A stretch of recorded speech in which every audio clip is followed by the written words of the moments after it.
Hey everybody, it's Mitch Axelrod from the Fab Four Free for All podcast and Beatletunes author. And I just wanted to come on tonight. Tonight is actually June 13th. It's about 9:56 Eastern time. And I wanted to come on because there's a lot of buzz going around the Beatle world in the last day or so. And I wanted to address it and give my initial reaction. So you must have heard that Ringo is adding Snookeroo to his set list, right? I mean, that's you. No, just kidding.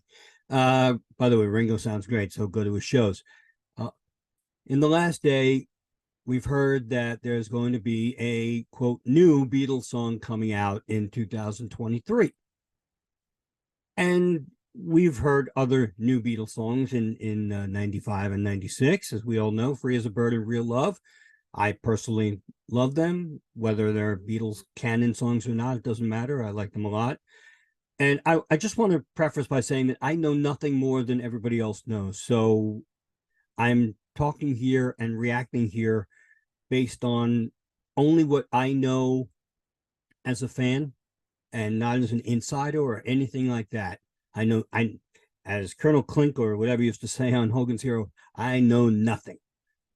Anyway, so Sir Paul goes on BBC yesterday, as of this taping, on June 12th, and he does a couple of interviews for his wonderful new book, 1964, Eyes of the Storm. And we'll get to that later, because that has been pushed back, not pushed back release-wise, but pushed back news-wise, since Paul dropped his little bombshell.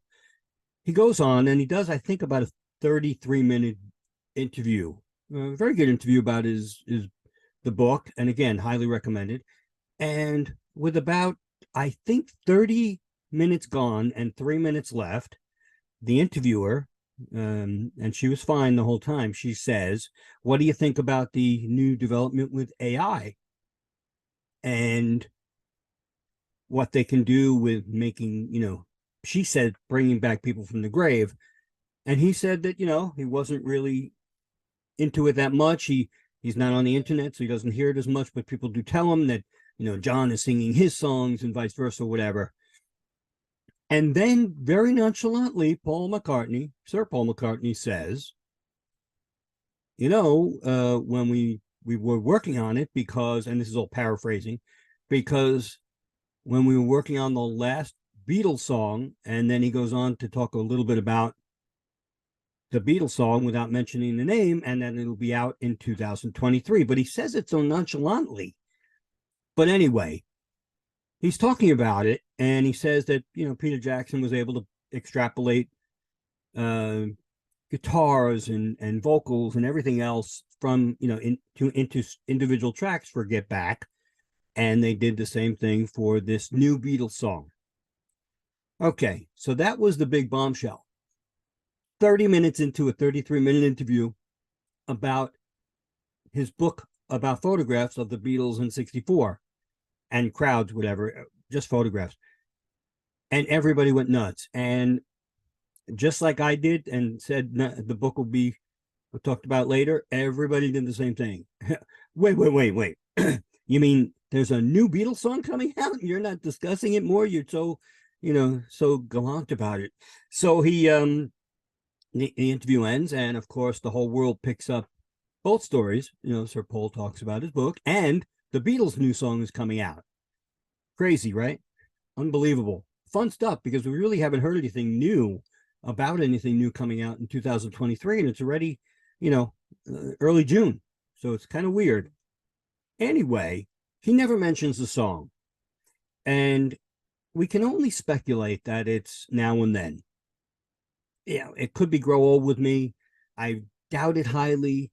History would tell us it's not, because it was released already by, John's estate. Then it was done again by George Martin beautifully with a score.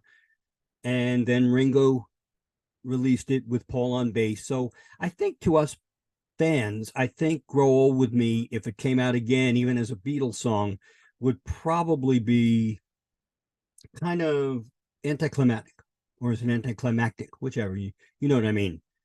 So I'm going to work on the premise that it's Now and Then. Now, when it comes out, who knows? It could be a Rubber Soul outtake. It could be a Revolver outtake, and I could be sitting here eating crow. I like crow, actually. It's pretty good. So I've eaten it before. Believe me, you've all let me know. So let's assume it's now and then. Paul does mention that it was a John cassette demo again, so we have to assume that it was part of the Threedle sessions. And if we remember our history of that song, Paul did say that they worked on it, I think, for an afternoon. And George said, I'm not having any more of it because it's crap or it's shit or whatever he said. And Paul said, yeah, but it's John. And George said, I don't care. It's still shit. And, you know, if it's not a good song, I don't care if John wrote it, you know, Cole Porter wrote it. I don't care. You know, just because it says John Lennon on it, doesn't matter. But that was George's opinion at the time. We're talking, you know, 95, whatever it was, 96. So he didn't love it. Let's stick with that for now. So now Paul said, the Beatles were always a democracy, and as long as one of us didn't want to do it, it wasn't going to be done. All right, cut to, I'm assuming, around 2023 when we get this announcement. And the whole idea of AI. Now, I need to explain a little bit about AI, and I'm the most untechnical person in the world. But I think people are getting really caught up in a world of AI that may not exist in Paul McCartney's world at the moment. Maybe it does. Maybe there's a little of both, and I'll explain in a minute. Paul says that to him, or at least what he explained about AI, was that Peter Jackson extrapolated tracks, into individual tracks. Okay, great. Not a problem. You're able to take out every single instrument and make their own track and really clean it up, make it remix beautifully, whatever you want to do with it. A lot of people now are taking AI, or taking the premise of AI and applying it to songs already done. So you're getting, wow, here's Paul McCartney singing God Only Knows. Doesn't it sound like him? Not to me, it doesn't. None of the ones I've heard sound anything like they're supposed to sound. John Lennon doing this, and none of it sounded, is my own opinion, none of it sounds good to me. It just doesn't. The only one I appreciated was I Don't Know, the solo song from Egypt Station, which was Paul's, and they made him sound younger. That sounded really pretty good. So I was hoping they'd go back and do that whole Egypt Station and maybe McCartney 3 to give his voice a little peppering, but no pun intended. But I just needed to explain that, because I think what people are doing now is saying that they're going to use AI to redo or make a song. And the answer is they are, but I don't think they're doing it in the way most people are thinking they're going to do it. I think what's going on is that, and again, not knowing anything, total speculation here, but I think what's going on is that they've taken the tracks that were worked on already and stripping them, and John's voice especially, and cleaning them up. And that, to me, is the AI Paul's discussing. Now, again, in order to make the track, maybe they will add lyrics done by Paul, sung by Paul, but tried to be done in John's voice, I guess, because if you remember now and then, and if you've heard the video, and there's there's a lot of fan made videos of Now and Then, which sound really good. And it sounds like a tin can John singing through. So if they can clean that up, I'm all for it. But there's one part in Now and Then where, you know, he says, now and then I miss you. And it's great. But then he goes, now and then, he doesn't have anything. So maybe if they clean that up and add some lyrics, okay, well, you know, I'm all for that. I think it's a good song. A lot of people say the song goes nowhere. I don't agree. I think done correctly as a quote Beatles song, it could be done really well. I think it had potential. Personally, I'd love to see that and Grow Old With Me come out as a A and B side of a single. Put it in a Capitol Picture sleeve, and wow, it would be kind of cool. But I digress. That's just the fan in me talking. Can you tell? Um, a lot of people are saying, "Oh, well, what's going to happen with George?" And you know what? George worked on it for a day. We don't know how much he did, but he worked on it. So I can only assume they're going to use whatever George did that day. Uh, if it's going to be called a Beatles single, they would never leave him out. They just wouldn't. It would be found out, and it would be a Ringo and Paul and John song, not really a Beatles song, because you need all four. So I think that they'll probably keep George's parts in, which would be fine for me. Obviously, Ringo worked on it too. He can still work on it, or they can, whatever they agree on or have agreed on, because I'm assuming it's pretty done by now. And then people say, well, what about George's Wishes, which we talked about? I hated it. I didn't like it at the time. I thought it was crap. I didn't want to continue, and the Beatles were a democracy. Well, two ways of thinking about it. George is gone, unfortunately. Beatles are still a democracy. I can tell you that from fact. Believe me, I have stories. But anyway, I think, Yoko or Sean and Danny and Olivia would have had to have given their blessing on this. And maybe having, even Olivia having and Danny having known that George didn't like it in the beginning, maybe being presented with the new technology and what it could accomplish to make a new Beatles song, maybe they liked it and maybe they agreed to it. Again, I know nothing. I wasn't in the boardroom. I can only assume that if Paul said it's coming out this year, then unless he's thinking about killing off all the other principals and becoming an autonomous leader of Apple, that he had to get the okay from all parties, the two estates and Ringo, in order to do this, in order to release it as a Beatle product. Because let's face it, the Beatles are a different brand than Paul McCartney. Paul McCartney is a partner in the Beatles brand. So I think they must have said, okay. That being said, we have to go back to when Paul, I believe it was 2012. And if I'm wrong, you will let me know. I know you will. But I think it was 2012 in a special for Jeff Lynne, where Paul, excuse me, sits on the couch and is talking about when Jeff produced the Threetles. And he says there was a third one. He never names it. And he says, but again, George didn't like it, as I said earlier. And at the end, he says, one of these days I'm going to go into the studio with Jeff, and I'm going to finish it off. And he has a sly look in his eye. I've posted that clip on our Fab for Free for All Facebook page if you want to go check it out. But I'm sure it's all over the internet, so you can see it elsewhere as well. And so maybe that's what he did. Maybe he convinced Ringo, and they said, you know what, let's do it. And also, the quote from George, which I thought is so good. Well, he said, and I'm paraphrasing. He said, "I hope that someone takes all my crap demos when I die and makes hits out of them." Now, one could argue that Danny and Jeff Lynne did that with Brainwashed. And then one could also slap me in the face and say, no, they didn't do that, because George specifically left incredibly specific notes on how to do and finish his demos. So 6 of one, half dozen of the other, I think, in my mind.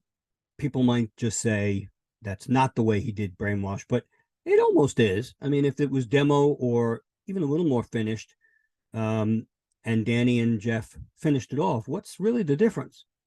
So that may have played a part in it too. But the other thing now is, why now?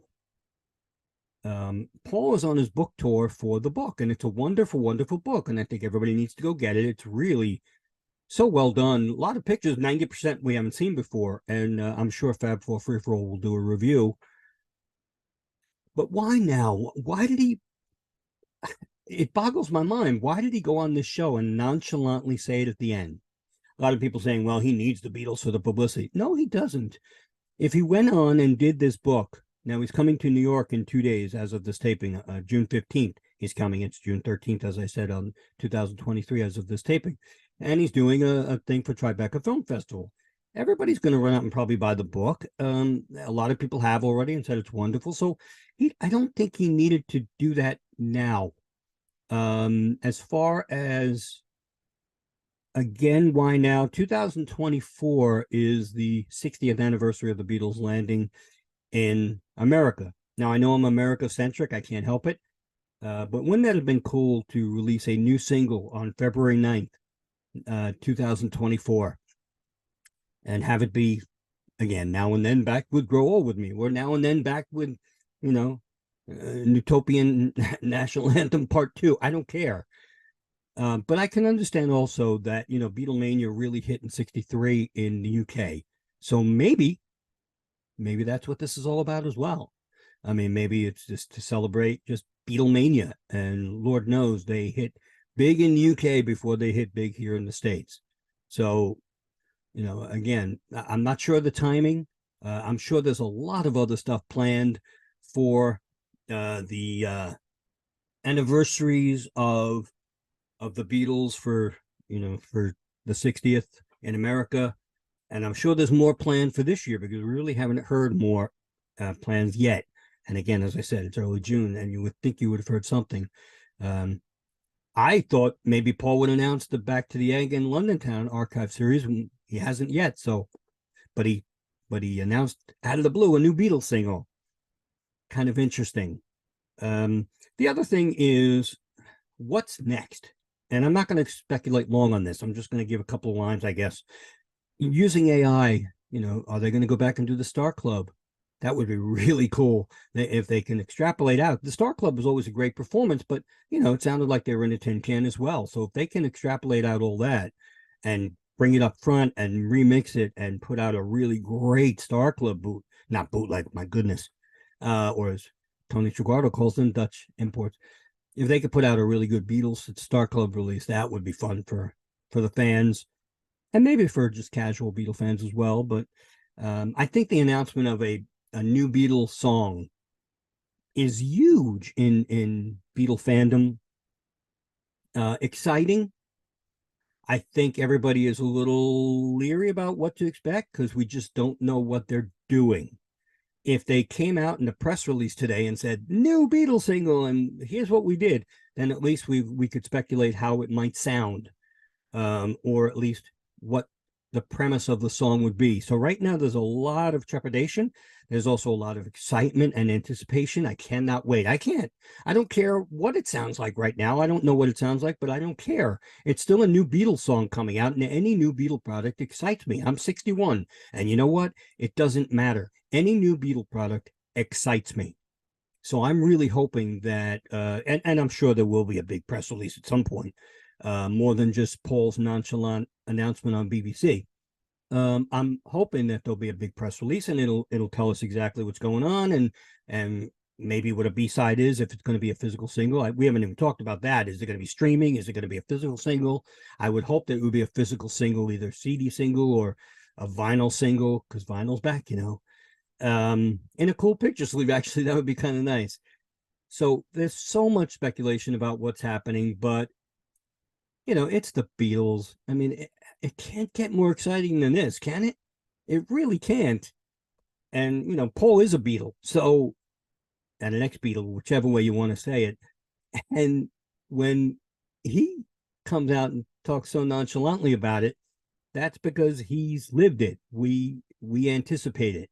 I'm going to anticipate it probably until they put me in the ground, which, based on my wife and kid, it might be tomorrow.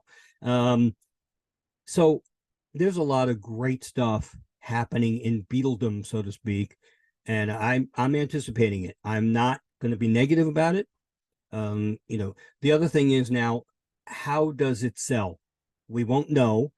Free as a Bird and Real Love, I think, went to number 6 and number 10 on the US Billboard charts, and around the same on the UK. Did not top the charts, but it was a different time. It was physical sales, no streaming, no YouTube, no this, no that. So I think a lot more people, no Spotify, a lot of people will have more access to this new Beatles song. And who knows, maybe with the amount of listens, streams, downloads, whatever, it could go to number one. I don't see any reason why not. And you know what? If it goes to number one for 1 week and then drops to number 212, does anybody care? No, the Beatles will have had another number one hit, hopefully worldwide. And that's all that matters. I mean, well, not all that matters, but it's kind of cool to hear all this new stuff that you're totally dropped out of the blue. So, really, that's all I really have to say as a reaction. I'm totally stoked about it. I really am. If you go to our Facebook page, Fab4 Free for All, that's Fab with the number 4, free with the number 4, all Facebook page. There's a lot of differing opinions, and I'm surprised. Everybody is just leery about AI. Hopeful, but leery. So that's it for me, Mitch Axelrod. You can leave a comment. I hope you will subscribe to our channel. We have a lot of great stuff going on, a lot of good stuff to come. Those of you who know who we are, hopefully are subscribed already. And those who have not subscribed, I think you'll be really pleasantly surprised when you see our show either on YouTube or on any streaming platform. So I'm Mitch Axelrod. I'm looking so forward to this new Beatles song, and let me know what you think. We'll talk to you all soon. Take care. Bye-bye.